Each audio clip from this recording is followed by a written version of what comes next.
MIBT's coming up.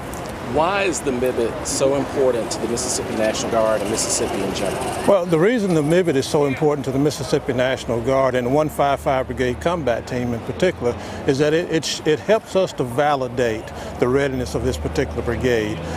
You know, all our brigade combat teams across the National Guard and the active Army, for that matter, are in different levels of readiness right now, and we believe that we are as ready as anybody for the stage that we're in. So going out to Fort Hood, Texas, and participating in this multi-echelon integrated brigade training exercise shows not only the Mississippi National Guard, but it shows the Army in general the capabilities of the 155 Brigade Combat Team. And I know we'll have a lot of people that come out there to see it, so this is our opportunity to showcase our brigade. Okay, sir. The MIBT is a massive logistical and training intensive operation. What are your thoughts on the Mississippi team's planning for the MIBT? Well, this is a huge operation. Anytime you start moving an element at the size of a brigade combat team, which is up to about 3,900 soldiers at one time, it takes a lot of people, it takes a lot of planning, it takes a lot of coordination to be able to pull something like this off.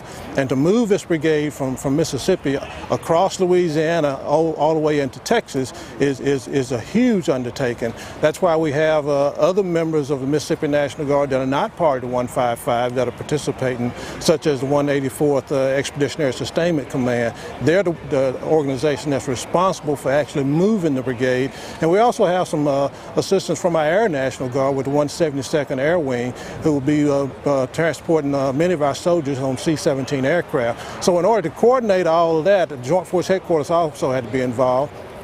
So we had to pull all these different elements together in order to make it work. All right, and sir, what's your assessment of the 155 and 1st Cav partnership? Well, it's a partnership that's gone back for many years, and back when we were part of what we call the round out and round up organizations, where the 155 was actually the 3rd Brigade of the 1st Cavalry Division back many years ago. We've rekindled those relationships, and right now I feel like we have probably the best active component, reserve component relationship of any brigade and division headquarters. Okay. And sir, last question. There's going to be a lot of military traffic on the roads heading from Mississippi to Texas.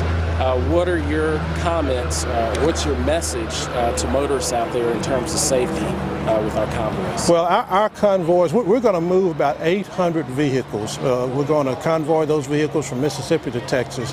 And what I would ask for the motorists that when you see these convoys, please respect them.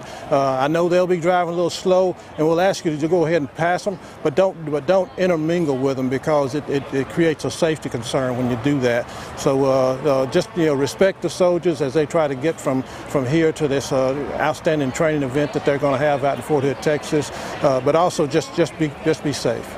Okay, and is there anything you'd like to add? Well, the last thing I'd say is, nobody's more proud of the soldiers that we have in the Mississippi National Guard and the airmen that are going to be assisting them for this endeavor.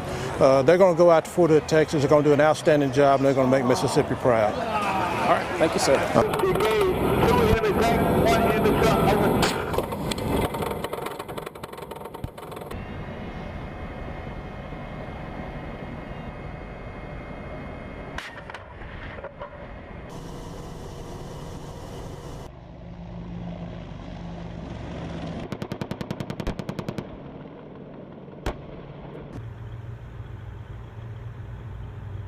That.